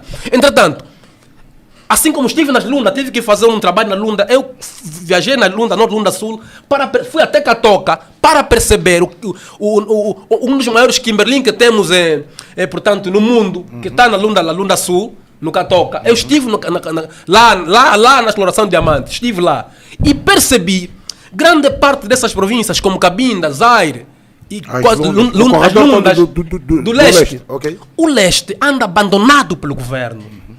Eu saí de Malange, passei por Chamuteba, andei de estrada até nessas províncias. O leste é uma região abandonada pelo governo. Eu estive lá tipo há uns 3 meses no casamento de um amigo. Está abandonado. Fiquei triste, mano. Eu estive em Cabinda, da rua onde vivia a governadora. Está completamente buracada, mas a senhora diz que é pastora. A senhora Aldeia da Lomba. Okay. Então, a estratégia aqui, na verdade, não é servir. Porque quem potencia o povo, nesse regime marxista-leninistas, eles têm medo de potenciar o povo sob pena desse povo ter o poder. Porque o povo, se tiver potenciado, de ponto de vista econômico, vai pensar. O povo que come bem, o povo que tem saúde, o povo que tem qualidade de ensino, vai exigir direito. E, na verdade, só discute o seu direito quem os conhece. Então, não pode conhecer os seus direitos. Por quê? Porque ele deve estar cada vez mais vulnerável, frágil, no sentido de continuar pobre. Repare, só para terminar, o Gil também precisa de falar, está muito tempo calado. Mas vou continuar a manter a ti antes de pegar o professor Mavenda. Sim, mas eu vou só terminar uma nota rápida. Não, vou continuar ali. Sim. Vais terminar a tua nota, mas vou continuar aí. Que é para ir parar o Isidro e o professor Mavenda. Eu estive no sonho. Esse senhor Jonathan André é mesmo incompetente, senhor. Ele fez uma estrada. Eu, naquele bairro onde nasci, no Pinda, acho que já viram falar do Porto Pinda. Porto Pinda. Desculpa só. Quando estamos a falar do Congo de Antótela. Sim. O Congo de Antótela, o reino do Congo. O porto de Impinda. Porto Impinda, pois. Já existia nesse período. Sim. No tráfico de escravos. Sim, aquele porto sempre existiu. Não, antes do colono chegar. Sim. Quando a gente está falando do Congo de Antótela, temos que olhar do reino do Ngoio de Cabinda, que vai sair o Nimi Zingaluken, que vem para o sul. Certo, por ele ter assassinado a sua prima, que ele pediu para fazer a travessia do rio Zadi, né? Na qual os portugueses chamavam Zaire, sim. O Nimi Zingaluken, que era o príncipe do reino do Ngoio. Do reino do Ngoio ainda. Estamos a falar em Cabinda. Um belo dia, a prima dele veio e lhe disse: "Epa, irmão, faz-me ultrapassar esses 200 metros de um lado para o outro do rio. Mas quando eu passar do outro lado, vou te dar um presente." O príncipe faz passar, atravessar a sua prima com aquela correnteza d'água. E a prima, quando chega lá, fica ali irritada. Lhe humilhou. "Não vou te pagar, você não é nada." Infelizmente, ele pega uma faca, né? E ele esfaqueia a prima e a prima morre. A notícia vai parar no rei do reino dele, que é o pai dele. O pai diz: "Para não te matar, então vou te deserdar." Ele vem ao sul. Sai de lá para o sul. Sai do Ngoio e vem para o sul. No sul, onde ele diz, vai fundar Mbanza e a Congo. Ou seja, Mbanza, que é capital de um reino, que é o reino do Congo de Antótela. Pois, na verdade. O Porto de Impinda já existia antes. Um dia vamos lá visitar e vamos ver esse porto que muito se fala na história e está tudo, mas está tudo abandonado. É só muito latim quando vem aqui em Luanda, discurso bonito. Mas a ponta de padrão, onde dizem que é lugar histórico, quando chegou o amigo dele, colonizador, também lá está abandonado. Está no sonho. Então, repare que, só para terminar, Jonas André, enquanto governador do Zaire, fez uma estrada que saiu da Garra até o bairro onde eu nasci, onde está a casa da mãe dele. Todos os bairros adjacentes não tem estrada. Só existia energia daquela rua do meu bairro, onde está a mãe dele, o povo se dane. E essa tônica, hoje esse elemento, que prejudicou uma província, está ali a dizer que é representante do Jerônimo, é representante do Antônio. Por quê? Do Isidro, do Gangsta, do professor. Agora é preciso desmontar aqui, Incisa. Representante de quem? Quer dizer, o Incisa está a querer passar. A Assembleia significa o deputado. Ele representa o povo. Quer dizer, um bandido que nos roubou está a nos representar nessa altura. E repare, por quê? Porque a matriz governativa do próprio MPLA, de acordo com o estatuto do MPLA, é que o primeiro secretário do MPLA, o primeiro secretário, enquanto governador, é o cabeça de lista nas eleições. Então, logo que ele é exonerado, ele deve ser escondido na Assembleia. Então, eles foram criando, na verdade, um conjunto de mecanismos estatutários e legais para salvaguardar os interesses, porque eles já previam isso. Eu saio daqui um dia, entre nós pode haver traição, eu saio daqui, eu tenho que ter segurança. É nesta perspectiva. Então, não se pode pensar numa política de economia de mercado, quando, na verdade, esta gente que dizem que são governantes, não têm a noção do que significa governar, que é servir, como disse o Isidro, que é transformar, que é proporcionar condições que possam criar bem-estar social, tanto para ele como aquele que governa, e permitir, fundamentalmente, que ele seja fiscalizado, o que ocorre aqui. Olha, e isso aí vai nos levar a Isidro, questão, por exemplo... Isidro. Não, Isidro. é algo rápido que me veio aqui na cabeça. Se isso posso, bom. Pode, você é meu irmão, pode. Mas tu olhas, por exemplo, né? Nós não vamos só alongar muito, porque isso é um assunto que ainda está na panela, ainda está a ferver. Mas, pô, tu tens, por exemplo, o caso do malogrado, né? Isidro, deixa-me só. Eu sei porque que eu disse. Vou ficar no inciso, vou ir parar para ti e vou acabar no professor Mavenda. Me deixa. Isidro, deixa eu falar. Vou te atacar novamente. Tens 2 minutos. Pois, portanto, é importante que percebamos. Os bandidos que estão na Assembleia, eles armaram, arquitetaram. Sim. Antes de largar o poder efetivo, que é para isso ser dizer. Aquilo são férias de um período de saque. Depois ele vai à Assembleia para descansar. É uma estratégia. E repare, quando fala-se muito hoje a narrativa de combate à corrupção. Claro, o combate à corrupção é mais uma daquelas estratégias que sempre foi usada pelo presidente. Aquela política de que criamos uma lei agora sobre tolerância zero, né? Tolerância zero. E aquilo tocou na imprensa, tolerância zero. Aquilo foi Bartolomeu abriu o telejornal. Ladainha e tudo, tolerância zero. Está a começar o telejornal, tolerância zero. Ernesto Bartolomeu, cuidado. Você não está a enganar o povo. Eu não assisto mais. Lei da proibidade pública e tudo.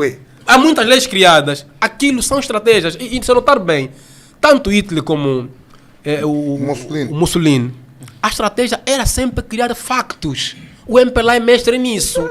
O MPLA tem a capacidade de, quando notar que o povo está a tomar uma linhagem, uma perspectiva errada na sua governação, criar um facto, ou prende um general, ele tem um controle da massa, porque ele domesticou o povo numa perspectiva de imprensa cada vez mais ligada ao seu partido. E se notar bem, hoje a própria imprensa, que na narrativa para poder manter a boa imagem do presidente na fase inicial da sua governação, foi bombardeando, né? Foi propaganda, foi prendendo. Eles aprenderam no Sul. As pessoas começaram a olhar, não, aqui a coisa é séria. Aquilo é apenas para criar um estímulo psicoemocional à população, no sentido de consolidar o poder. É uma estratégia bem montada. Daí, dificilmente essa gente, com discurso, com crítica, com leis, poderão sair. Porque isso é uma estrutura bem estudada e enraizada. Porque repara que o grande problema que criou-se aqui, eles criaram um escudo. Um grupo de jovens que vem o país com óculos políticos. Com óculos políticos. Ele está a olhar o país, não consegue despir-se das túnicas político-partidárias. Ele vê o país com óculos políticos e vê uma Angola que não existe. Só ele vê. Porque ele foi portanto, treinado a elogiar o erro, a romantizar os factos políticos, mesmo que sejam errados. Por isso é que por exemplo, as pessoas preferem usar um linguajar mais bonito. Porque ele percebe que nesse povo aqui nós é que analfabetizamos. Então eu cada vez mais que usar inadimplente, usa muito o senhor, esse ora o ministro do Estado, o jovem que Sérgio... Não, esse, mano. Vamos falar depois. Portanto, não, o Adão Almeida. Adão Almeida, todo mundo fala, ele é inteligente, mas o inteligente é como? O problema é que nós criamos uma classe de jovens que não tem senso analítico crítico. Mas o Adão Almeida já produziu alguma coisa? Eu nunca vi. Que seja impactante na vida. Fala só bem o português, com um discurso bonito na TPA, o Zimbo, as televisões que eles dominam. Mas consegue trazer uma perna de frango, um arroz na mesa? Porque imagina, Gangsta, a nada vale, repito, nenhuma governação é saudável se essa governação empobrece, se essa governação mata na saúde. Não pode, eu quando olho, não, João Lourenço continua, as pessoas continuam a morrer nos hospitais. Mas aqui há um problema que depois tem uma dicotomia. Está a falar do Sheiló, esse é aqui tipo de pagar na Isabel, ou de pagar no Cedo. Eu sempre falei, sempre critiquei o Zeidu. Existe aqui um... Isidro, calma, vou chegar lá. Agora, professor, vamos tentar suavizar, né? Vamos tentar suavizar. estamos já a basar para o fim. Que a energia maior da nossa ancestralidade, que a gente chama Zambiampum das tradições e da ancestralidade, mantém a paz, a serenidade e que a terra seja leve ao nosso irmão, que é da nossa geração, naturalmente, estamos a falar essencialmente, do Terrescofa, né? Que ontem, para nós não morreu, mas transitou. A nossa visão alternativa é essa. É uma transição, né? Porque no fim de tudo, a vida nunca deixa de existir. Ela passa por um processo.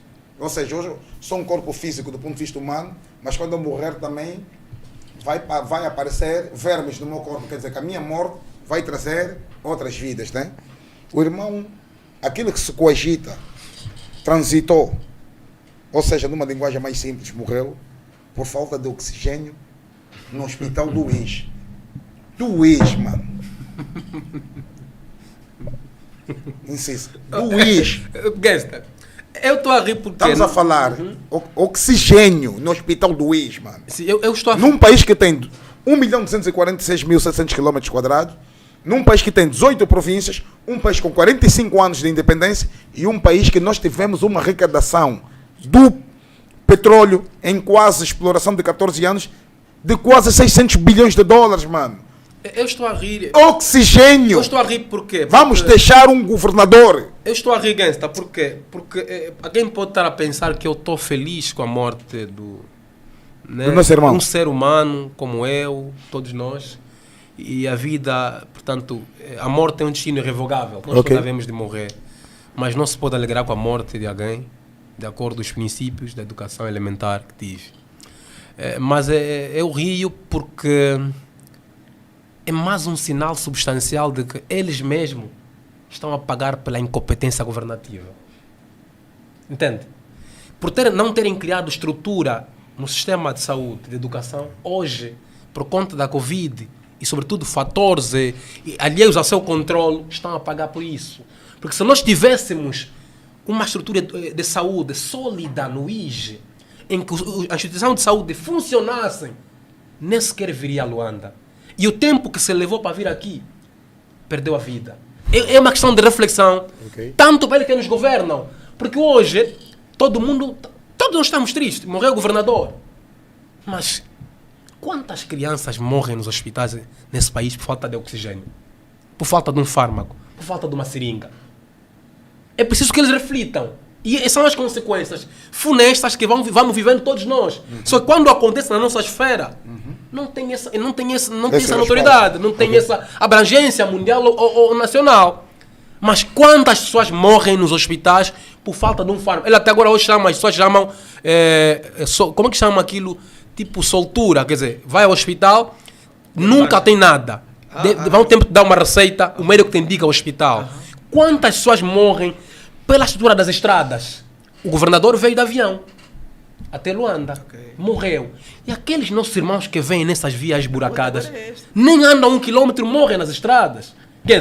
Então, é lastimável, é mais uma vida. Eu jovem, eu nunca privei com ele, mas enquanto jovem do país, tinha muito para dar. Não nutro numa empatia pelo MPLA, mas é um jovem que acompanhamos, é nosso irmão angolano, independentemente da nossa diferença ideológica e convicções de Estado, mas é um cidadão, né, que precisava dar o ar da sua graça, que estudou para isso, tinha competências ou não, mas tinha alguma coisa a fazer. E era importante que ele vivesse para, se calhar, aprender com os seus erros e contribuir para o desenvolvimento desse país. O mais agravante é que, por exemplo, quando tu olhas para a mídia pública, que é paga e sustentada com dinheiro do povo, só informou quando o presidente fez uma nota de condolência, enquanto que os meios de comunicação alternativos estavam em cima da situação. Isso é... Como é que tu encaras isso? É assim, nós não temos... É assim, a questão aquele gabinete que havia no consulado do presidente Eduardo dos Santos, que é onde estava a Angica, estava o Reblage. Como é que se chama? Chamava o Grecima. O Grecima não acabou. O Grecima foi transformado numa esfera com Luiz Fernando agora. Percebe? Como secretário para a Informação do Presidente da República. Então, o modus operandi persiste. Okay. A imprensa ainda continua ancorada às ordens presidenciais. Por isso é que vê, quando as redes sociais já rolava a notícia, a TPA, nem a Zimbo, ninguém noticiou. Okay. Por quê? Porque ainda precisava ouvir lá em cima. Quer dizer, é esse país que temos, que estamos a dizer que estamos a crescer. Existia ainda ceticismo, ou se não até um medo, um certo medo, de que caso eu informe, eu posso ser sancionado. Okay. Porque a questão aqui é o medo de perder o pão. Em que na imprensa pública ainda não há liberdade de imprensa. As pessoas não atuam de acordo com os primados da formação do jornalismo. Eles apenas estão ali para ler teleponto e tudo. Quer dizer, é um boneco que programaram, que chamam de jornalista. Enquanto não vir ordem do chefe, ele está só a ler o que lhe disseram. Ele não tem a liberdade de pensamento. Porque ele foi criado num sistema político que aprisiona a sua liberdade de profissão e de expressão. Ok. Sim. Isidro, o governador refém do Luís para vir morrer em Luanda por falta de oxigênio. E depois se torna-se oficial a nível da mídia pública quando o Presidente da República faz uma nota de condolência. Não sei se realmente também é do Presidente da República ou se são os bajuladores que pagaram e deram autoria ao Presidente da República. Olha, primeiro, é com tristeza, tá a ver? É com tristeza porque eu costumo a dizer algo que é muito importante, tá a ver? No fim do dia, esse processo todo de desorganização vai acabar por devorar aqueles que também criaram a mesma desorganização. Okay. E é incrível, né, que é irônico até que nós vemos que ele teve que ser evacuado, né, o falecido teve que ser evacuado por falta de oxigênio, quando bajuladores como o Luvalo chegaram a falar que o oxigênio era um ganho da paz. Então aquele oxigênio da paz foi aonde? Okay. Que não salvou Luther Rascova. Ok. Estás a ver? Eu acho que começamos a chegar num ponto, estás a ver? Que as pessoas começam a pagar por terem desorganizado o país, estás a entender? Se nós tivemos mais de 600 bilhões de dólares a passar por esse país e continuamos nessa extrema miséria, com um grupo de pessoas ricas e insensíveis, as pessoas têm que entender que as reações com relação ao passamento físico do próprio Rascova estão divididas. Tem as pessoas que estão aí, que comemoram. Tem as pessoas que estão tristes com o que se passou. Nós aqui, uma vida é sempre uma vida. Uma vida é sempre uma vida e nós não discordamos disso. Uma vida é sempre uma vida. Mas nós temos que lembrar também que a governação, a entender, é a cabeça do Estado. Estás a ver? E nas culturas africanas, a cabeça é um dos órgãos mestres e mais importantes. Por isso é que nas escolas de iniciação nós vamos encontrar os orixás. Ori significa a cabeça, chá significa a energia. Okay. Nas escolas iniciáticas africanas vão-te falar que o Ori é a parte externa e que tem representatividade em todas as culturas, desde o Congo até a África Ocidental, a África do Leste. Nós vamos encontrar sempre os rituais que vão se utilizar sempre, que as máscaras, que são representatividades da própria cabeça, porque a cabeça que projeta a realidade é que codifica e descodifica o mundo visível e invisível. É a cabeça, estás a ver? Então, nós vamos encontrar aqui o quê? A cabeça é praticamente o governo, é a cabeça do Estado. Estás a entender?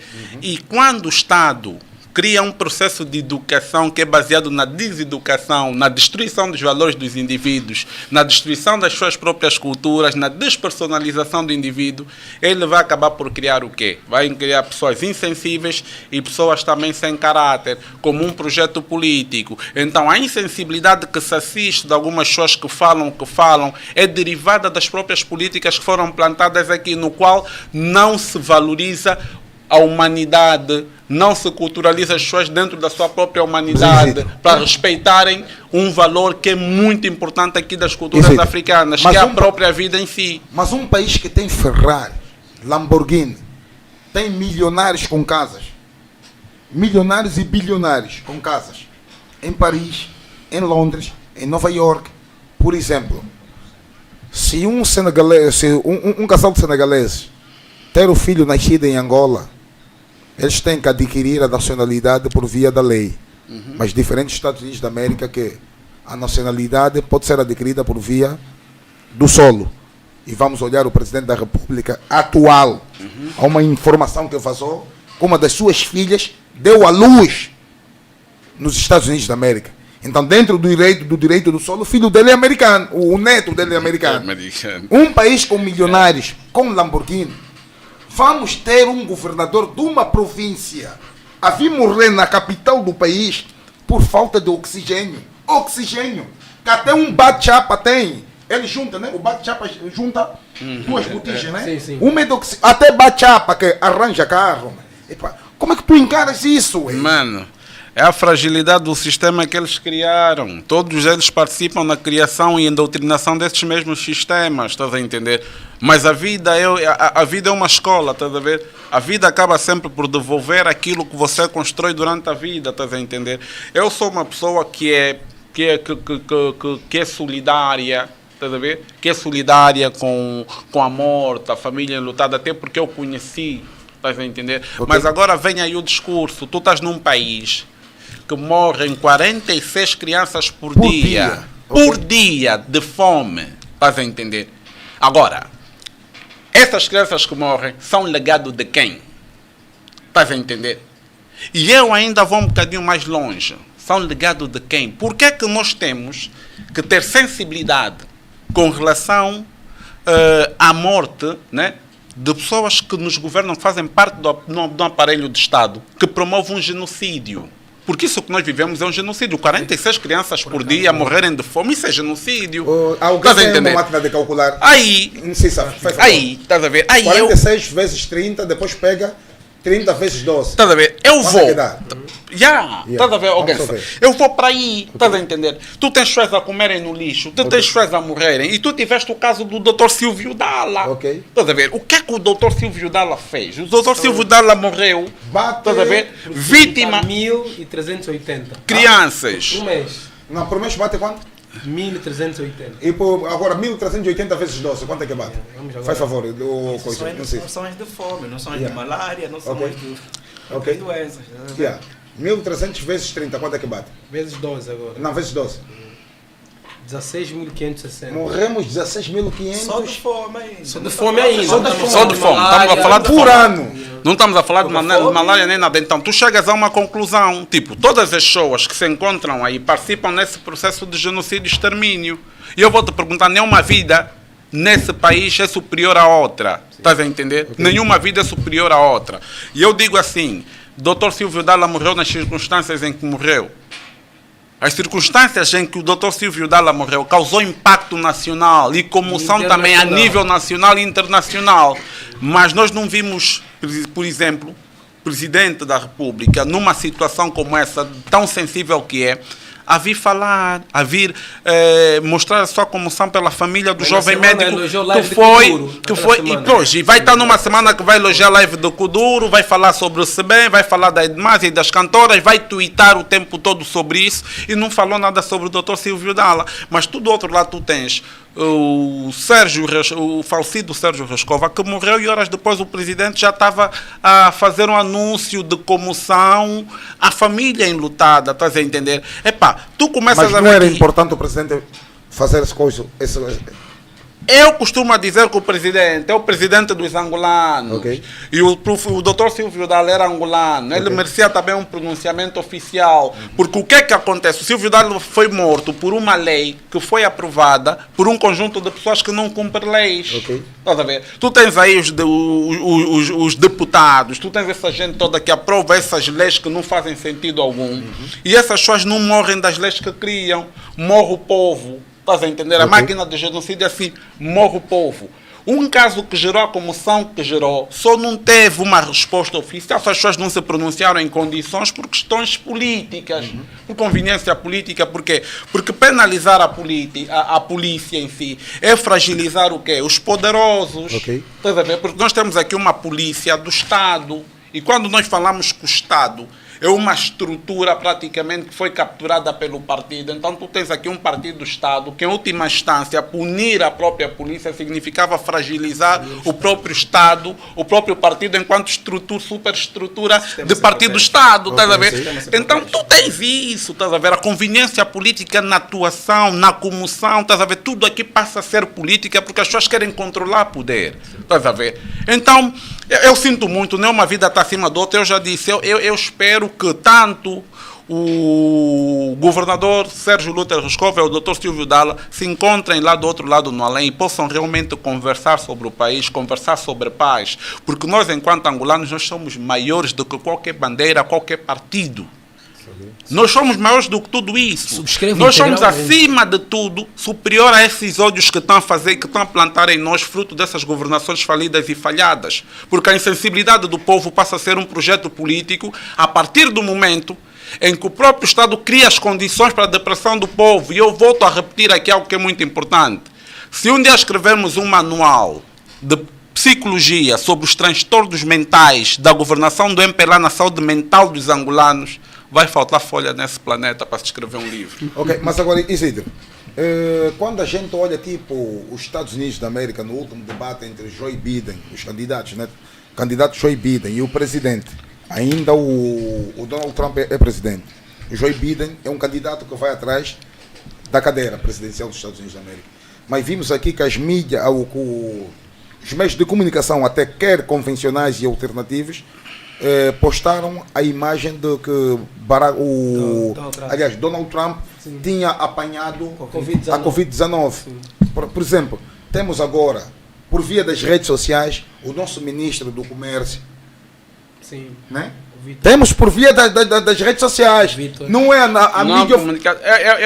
É tipo o excesso de politização da vida pública. Estás a ver? Porque essas pessoas são servidores públicos. Atenção. O ministro Laborim são servidores públicos e o público merece estar informado. Estás a entender? Mas existe tanta politização que as pessoas fazem política com tudo. Escondem as causas, porque até agora, por exemplo, a morte do governador, né, do governador do Luter Roscoff, até agora é uma incógnita. Porque é excesso de politização, porque as pessoas entendem que manter o Estado hermetizado dentro de uma consciência política de depravação é o melhor para as pessoas não começarem a tomar consciência que o Estado anda fragilizado. Por exemplo, o controle da informação garante essa ideia de que eles têm controle. Mas só uma nota. A morte do irmão Luter, para além da própria mídia, vai nos buscar um questionário que, se calhar, não sei se o Cissa, o Isidro e o professor, na próxima semana poderemos rebater, que é a questão da ostracização dos bacongos. Há quem diga... Isso eu queria abordar assim. Cuidado, estou atento contigo. As pessoas, por não ter acesso à informação, quando não há informação, especula-se. Porque ele feitiçaram. Hoje as pessoas têm mais a liberdade, como eu sou bacongo, somos muito rotulados de bruxo, eu até nunca vou. Você voa. Eu não tenho nenhum poder disso. Você voa. Eu nunca voei. Mas repara que as pessoas têm, como não há acesso à informação, os próprios médicos legistas não podem falar porque estão com consciências hibernadas do ponto de vista político. São controlados pelo sistema, não podem fazer declaração pública. Não há informação. Então as pessoas preferem dizer: vocês do IG são feiticeiros, mataram o governador. Quando na verdade era importante os profissionais de saúde vir à imprensa e dizer, como acontece outras latitudes, né? Dizer: olha, o senhor faleceu, um relatório médico público, porque aquela ali é uma figura pública, é PEP, uma pessoa politicamente exposta, servidor público. Nós precisamos saber o que na verdade matou o governador. E só para pegar notas, também o professor precisa falar. O Gensler falava aqui a questão do acesso à informação. O acesso à informação é um direito constitucional, nos termos do artigo 40. E essa Constituição foi aprovada pelo MPLA sem consultar ninguém. Então eles mesmos não se cerraram que aprovaram uma Constituição onde colocaram nossos direitos e os violam constantemente. É normal dizer, o cidadão tem direito de ser informado sem discriminação. Sem discriminação. Se calhar hoje, lá no Bureau Político sabe o que matou o governador. Mas nós, a população, não sabemos. Há discriminação aqui. Então é importante, às vezes, Para evitar esse rótulo, os bacongos são bandidos, bacongos são bruxos, bacongos voam e nós andamos já sujos porque somos os únicos povos que são feiticeiros. Mas isso hoje, há um aproveitamento dessa morte. Que é para a gente não engolir sim. mais. Mas a próxima semana quero dizer aí o pessoal 360 graus. Vamos levar aqui um tema extremamente pertinente sobre os bacongos. Há muitos memes nas redes sociais. Os bacongos voam, os bacongos são eu nunca voei, meu. Dama, se você quiser um que te faz atingir os níveis de orgasmo, procura um bacongo. Porque o bacongo comeu uma folha. Eu não estou a entender. E depois, nessa transição do nosso irmão Luther Rescova também, há sempre essa polêmica. E depois, para elevar ainda mais a situação, temos que olhar desde a FENLA, né?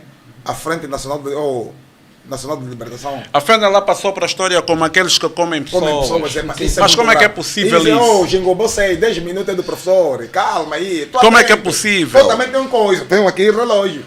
Também estou a controlar. E essa estigmatização é um problema, estás a ver? Nós vamos fazer um vídeo aí fora. Sim. Que para avisar que a próxima semana, esse será o tema. Professor, Isidro, esquece. Próxima semana temos um tema extremamente rico. Os bacongos, vi. Os bacongos são feiticeiros, vendem muito carro, fazem dólar falso, bebem comprimido para ti. Depois comem folha, se pintam. Isso é grave, mano. Tá entendendo? Até na morte do irmão Luther Rescova, está a se meter a questão dos bacongos. Sim. Professor, tua analogia. Quanto à morte do Dr. Luther Rescova, é de lamentar, né? Pese embora, não obstante não partilhar com ele as mesmas posições políticas, as posições públicas, mas de lamentar um jovem, chefe de família, quer dizer, uma família que perde o seu provedor, não é? Então é de lamentar a todos eles. Mas se nós avaliarmos assim numa perspectiva política, a Constituição da República atribui tantos poderes ao Presidente da República que, quer dizer, até ele é o titular do Poder Executivo, os outros são auxiliares. Então, se ele é o indivíduo que deve cuidar da saúde, quer dizer, é dotado de tal inteligência, será que ele sabia, o Presidente da República sabia que não havia oxigênio no IS? Ok. A Ministra da Saúde sabia que não havia oxigênio no IS? Repara que até o próprio governador se calhar não sabia, porque ele foi para lá. Se ele soubesse que não havia oxigênio, já não iria para lá, via direito para Luanda. Pelo menos a perspectiva é essa, né? Okay. Que podemos entender. É para ver que o modelo que se criou em Angola não só é impossível, não é? Não só é impossível, como é a maior fonte de empobrecimento, de destruição do povo angolano. Ok. O excesso de poder, a centralização política, administrativa, econômica, social em Luanda, na posse do Presidente da República, ou na cidade alta, da mão do Presidente da República, é um atentado. Porque esse excesso de poder destrói os indivíduos, destrói as famílias. Vou lhe dizer por quê. Imagina o gangsta. Se o governador do IS fosse eleito pelo povo do IS, será que faltaria oxigênio no hospital? Não acredito, porque o governador do IS teria que prestar contas com o povo do IS. Imagina, o administrador municipal do IS, onde este hospital faz parte, que ele deve estar sob tutela, fosse eleito pelo o povo do IS, da cidade do IS, faltaria oxigênio no hospital? Não acredito isso. Por quê? Porque seria o povo a demandar, não é? Seria o povo a impor a sua vontade. E um povo nunca vai impor a sua vontade contra ele próprio. Eu nunca vou agir contra mim mesmo. Agora, quando você arroga-se que você é o clarividente, é o Deus que entende tudo e que tem que estar tudo na sua mão, é aquela relação entre pastor e o gado, o rebanho. O gado, o pastor não deve explicações ao gado. Quando ele vai usar a ovelha até quando ele interessa, por exemplo, ele vai primeiro tirando a lã, não é? Para produzir tecido, e o dia quando der até ele come a ovelha.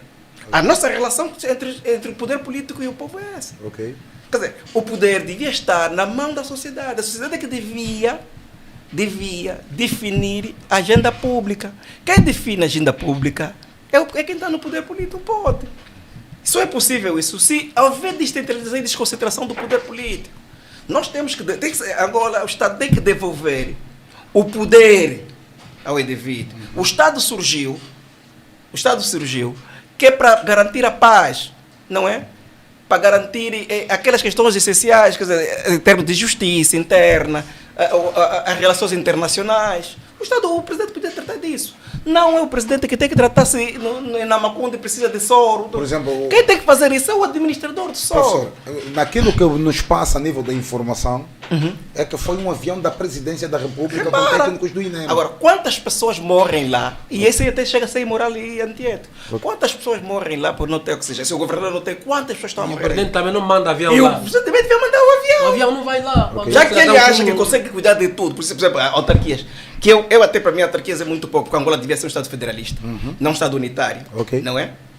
Agora, se você luta que nem quer aceitar autarquias, que é para no mínimo haver uma certa autonomia, no mínimo uma certa autonomia, você acha que você pode governar tudo, então devia enviar também aviões para os outros que estão lá, que também, há muitos que se calhar estão a precisar de oxigênio lá. Sim. Quantos morreram? Agora, soubemos que morreu qual é a estatística de pessoas que morreram por falta de oxigênio? Só naquela noite. São milhares. Vê só como é quanto é. Eu tive nos congolenses há tempo. Queria tratar resolver o meu computador. Aí no mercado? No mercado. Ok. Eu fiquei sentado. Repara. No mercado, tu encontras de tudo um pouco. Tu vês as pessoas do mais alto escalão ao mais baixo. É o mercado. Há pessoas que vendem água fresca. Há pessoas que vendem o pincho. No final do dia, cada um tem um pouco para levar para a sua casa. Ok. Quer dizer, e ele faz como? Ele produz algo, vende algo através do convencimento, não impõe a ninguém. Ele convence alguém a comprar e no fim do dia ele vai embora. Quer dizer, com trocas livres e voluntárias. Isso é mercado. Ordem espontânea de cooperação econômica. Ok. As pessoas trocam de forma espontânea. Agora, quando se fala de Estado, as pessoas fazem de forma coerciva, uma imperatividade. Okay. Alguém dita. Agora, repara, qual é o lugar onde podemos, qual é a vertente, eu digo, qual é o meio em que podemos nos desenvolver? Onde somos livres e trocamos de forma voluntária, onde alguém nos impõe. Não precisa ser muito inteligente para dizer isso. Então, quando o Estado tem peso demais sobre a sociedade perde a capacidade de liberdade de escolha. Vou lhe dizer, 42% da água da África Austral está em Angola. O quê? 42% dos rios da água potável da África Austral está em Angola. Agora, entende-se que morram 46 pessoas, né? 46 crianças de fome por dia. Está vendo? Porque as pessoas não são livres. E vê que a maior parte da população angolana tem o DNA da agricultura. Ok. As pessoas não são livres para produzir, porque dependem todo do Estado. Para você ter acesso a um crédito bancário, para comprar o trator, tens que ter um documento do Estado. Que diz, e vais ver a luta que tens que ter. E a maior parte das pessoas não tem capital. Repara, se você vai dizer que a terra é originária do Estado. Mas antes de 1975, antes das chegadas dos portugueses, por exemplo, de quem é? Quem tem a terra? Era do povo. Era dos povos. Quer dizer, do poder tradicional, dos nossos monarcas, dos nossos líderes, não é? Repara, custa alguma coisa você devolver o poder, você já é independente, o povo se tornou soberano, custa alguma coisa você devolver isto ao teu povo? Eu creio que o Estado moderno em África é o portão que vai viabilizar o colonialismo em si, estás a ver? Porque quando a gente vai fazer a crítica ao próprio Estado em si, é feito dentro da premissa de construção colonial, o Estado colonial, os poderes, a Constituição colonial, que vai dar o formato do próprio Estado. Tá vendo? Como uma pessoa, como uma instituição. Olha, mandaram aqui uma mensagem. Porque nós aqui... Isidro, por via do meu telefone, consegues apanhar a imagem? Para te mandar. Epa, isso é grave, mano. É muito grave, mano. Osvaldo, o pessoal lá em casa vão ver o que é que me mandar. Isso é muito grave, mano. Não faz isso, mano. É muito. Vocês vão ter noção depois. Mandei-te, Osvaldo. Apanhaste? É muito grave, professor. Uma venda. Isidro Fortunato, a Santa Pengua, né? A Santa Pengua. Você vem do Mulaf Assante, né? Mulaf Assante. Yeah. Não é porque você imitou, você só...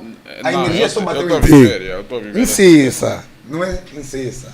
Se a gente voltar mais lá embaixo, para Namíbia, África do Sul, insista. Significa herança. Herança, tá vendo? Hoje vou apanhar a imagem. Vocês não têm noção o que é que me caiu no telefone agora? Alguém enviou-me.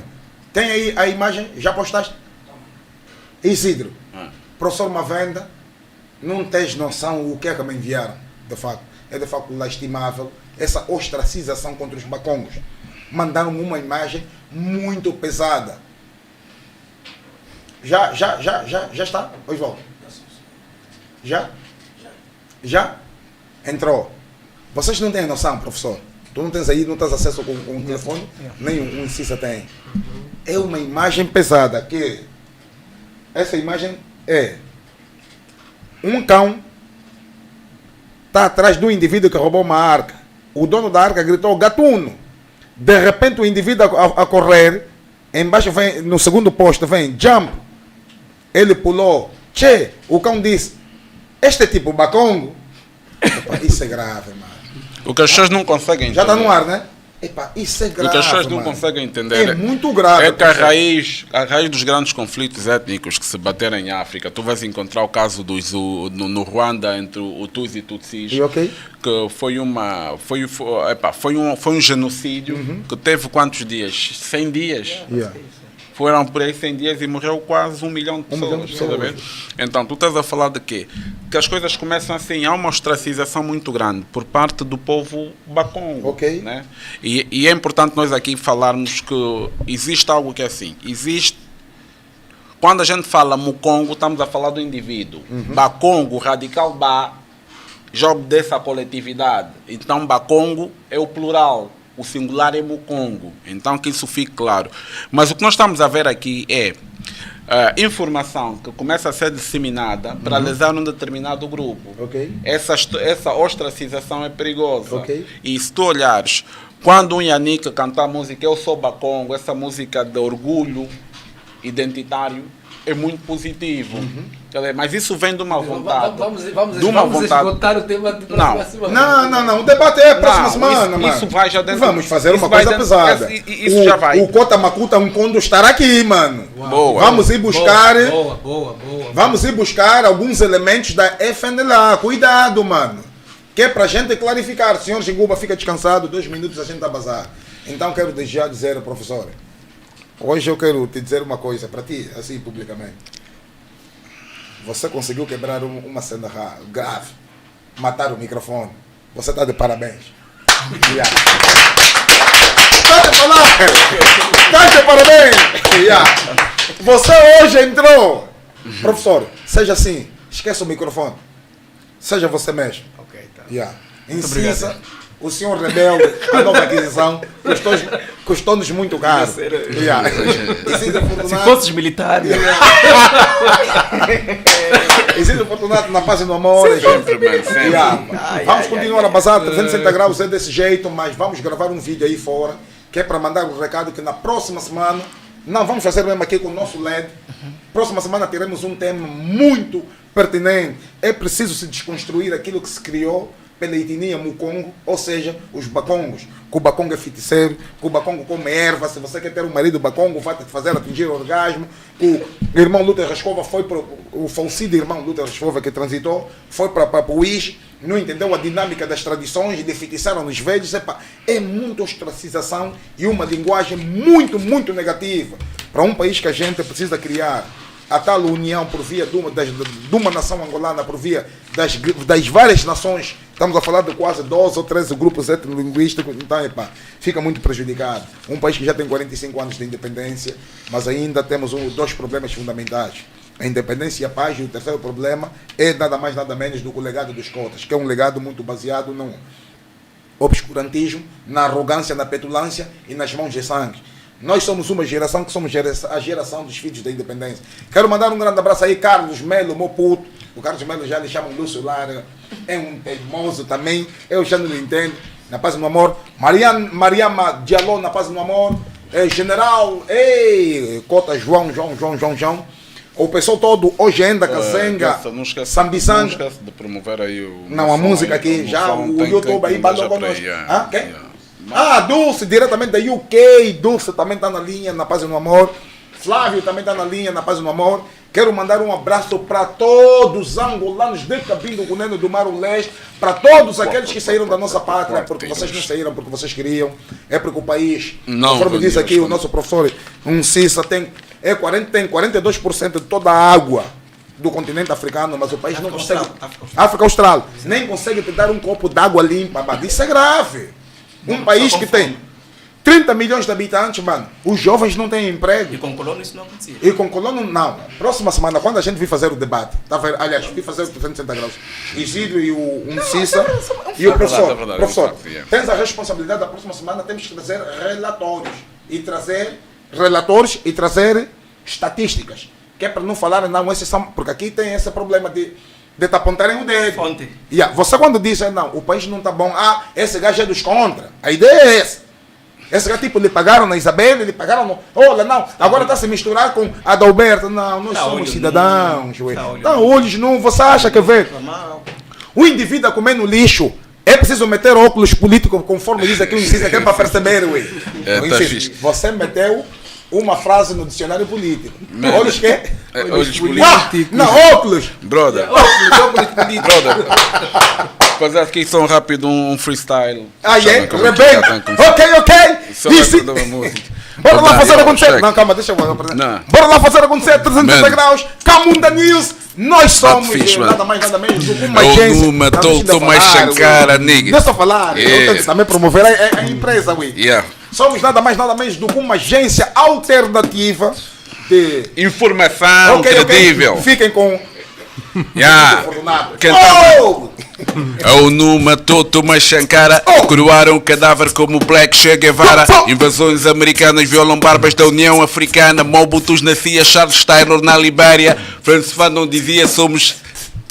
Oh, my man, esse beat tá bem fora, man. Francis Fanon dizia... Manda aí, mano. Somos condenados da terra. Máfias no poder, açouguenças na presidência. Desde a independência que vivemos em emergência, controlado por armas, emblemas e bandeiras. Transformam soldados em exércitos de marionetas, milícias ao serviço do poder e sua agenda. Vendem alma ao diabo em cerimônias no palácio. Abrem valas comuns desde o Katanga ao Eritreia. Filhos do petróleo, filhos do diamante, descendentes de faraós, herdeiros de Zingambandi, condenados a viver na mais perversa pobreza. Estados africanos armadilhados com fronteiras, nigga.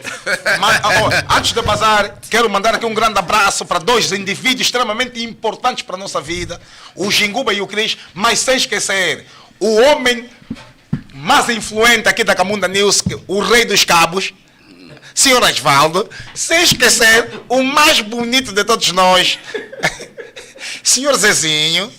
Zezinho te dá boleia, entrou na tua rua, já esqueceu.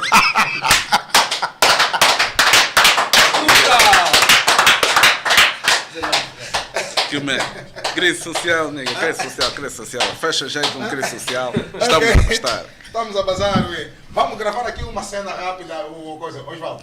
Quer para falar? Próxima semana. Libacombo, vou dizer.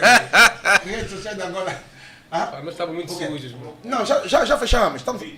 O vídeo. Crise social, nigga. Está fechado? Do Isidro? Sim. Aí é?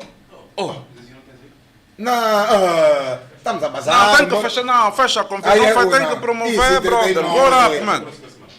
Não, passa agora, mano. Não. Estamos a fechar agora, o vídeo, crise social. O Pipo comigo está a balar e assim, estamos a discutir mesmo aqui com o Giguba, que é o realizador. Esse Osvaldo, você tem mesmo vídeo aí, faz favor. Olha bem na tua máquina, ué. E depois o Pico vê, 360 graus é um programa alternativo, mano. Aqui não há finúrias de Ernesto Bartolomeu TPA, isso é com eles, ué. Daqui é conosco, mas nós discutimos na hora, a segunda parte da conversa quando a música não chega. Ué, calma. Olha, Isidro. É extrema. Milícia, calma só essa parte. É extrema. Milícias se espalham como gangrenas. Boko Haram, Shabab, milícias da Seleca. Boy. Yi. Oh, nigga. Nada, não tem programa como esse. Não Atenção, tem, pessoal na diáspora, pessoal aqui em Angola, 360 graus, Camunda News. Nós que somos nada mais, nada menos do que uma agência alternativa de informação. Informação credível. Credível. Yeah. E aqui, David Boy é terrível, Luiz. David já não está dormindo, está a emagrecer. O nosso boss está a ficar fininho, tinha barriga grande. Está a emagrecer, não agime. Mano, Zeca Diabo. Temos aí a música, né? Isidro, manda aí o som, a dica e o pessoal vai ver a música aí por via. Olha, essa é a música Crise Social, é uma música que retrata o estado de Angola, tá vendo? Olha, agora o Carlos Melo Belro, esse prof é muito mau. Yeah! Vamos pro nosso Mr. May. Falei, ele é muito bonito, diante desse juiz. O som está no ar, né? Anunciou a música, Isidro. Yeah, man. Olha, tem aí a música Crise Social, que é uma música do Macro Cronos que eu participei. E essa música aqui, ela faz uma analogia da nossa realidade social atual, tá a ver? Yeah, desde 75 que vivemos como enteados, mano. Mas tem que mandar um abraço para o grande Mendes, diretamente de Moçambique, porque somos bem assistidos em Moçambique, Cabo Verde, Guiné-Bissau. Mano Mendes, estamos aqui do outro lado. Música Isidro Fortunato, Na Paz e no Amor. Estamos a bazar 360 graus, próxima semana. A questão será sobre os bacões. 360 graus podcast.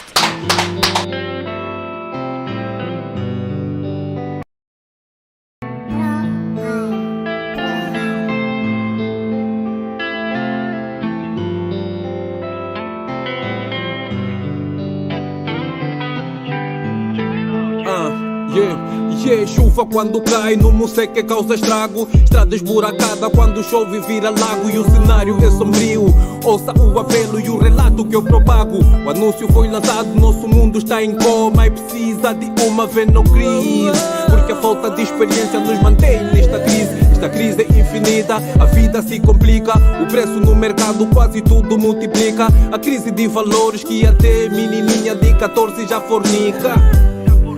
Que vejo nos jornais, seca, fome, miséria, acidentes naturais. Até parece anedota, recursos que se esgotam. Tá difícil respirar, o oxigênio vem de gota em gota.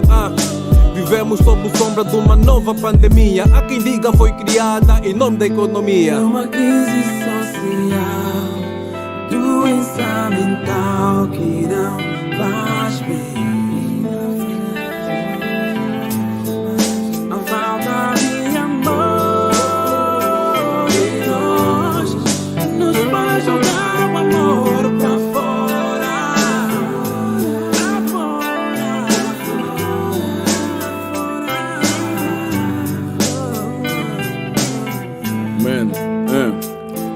Desde 75 que vivemos como enteados, abandonados em guetos desses bairros suburbanos. Menos $1 por dia para viver no manicômio. Canecas de caporroto, corpos em coma alcoólico. Vidas enterradas no meio de destroços, governados por vampiros sem valores nem propósitos.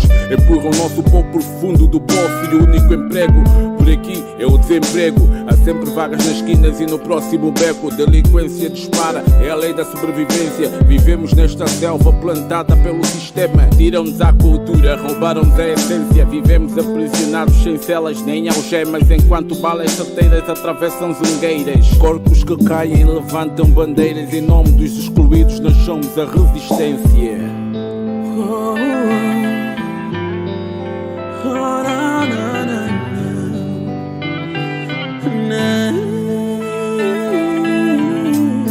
É uma crise social, doença mental que não faz bem. A falta de amor em nós nos faz jogar o amor pra fora.